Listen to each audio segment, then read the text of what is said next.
Sir आपलं नाव काय? सागर पंढरनाथ लांडगे. बरं, आपलं गाव कोणतं? पिंपळगाव लांडगा. बरं, तुम्ही जो ह्या कोबीच्या पिकावर जो रिझल्ट घेतला हो. हा रिझल्ट आपल्या लोकांना शेअर करायचा शेअर आहे. करा. तर मला सांगा सर, तुम्ही या कोबीसाठी सनीज कंपनीचे काय काय प्रोडक्ट सन वापरले? महाराज इकडे भाऊ. सन महाराज वापरले, सॉइल सॉइल केअर एक वापरलं, सनगड. सनकार एक वापरलं. बरं, ठीक आहे. तुम्ही सॉइल केअर, सनगड आणि सन महाराज हो. हे 3 प्रोडक्ट वापरले. हो. तर तुम्हाला काय वाटतं का तुमच्या प्लॉटमध्ये तुम्हाला काय फरक वाटतोय? तर तुम्ही जे इथून इकडं ज्या कोबीचे तुमचं पीक आहे हा.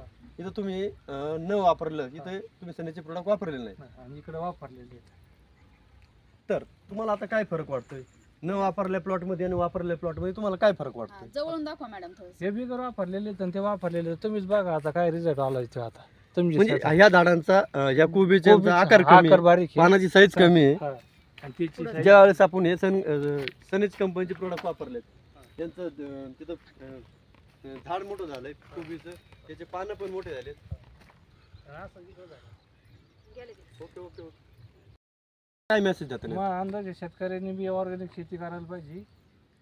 आणि हे जे- सनीचे प्रोडक्ट वापरले पाहिजे की नाही वापरले पाहिजे? वापरले पाहिजे 100% वापरले पाहिजे. बरं, याच्या अगोदर तुमचा रासायनिक खताचा खर्च जास्त होत होता का हा खर्च जास्त तो होता? खर्च कमी रास खताचा औषध जादा होत होता आणि पीक असं जोमान येत नव्हतं. बरं, मग आता तुम्हाला काय वाटतं बाकी शेतकऱ्यांनी प्रोडक्ट वापरले पाहिजे? वापरले 100% बाकी शेतकऱ्यांनी वापरले पाहिजे प्रोडक्ट. थँक्यू. तुम्ही सनीज कंपनीमध्ये तुम्ही आमच्या कंपनीचे प्रोडक्ट वापरले आणि एवढा तुम्हाला छान रिझल्ट आला. धन्यवाद. धन्यवाद.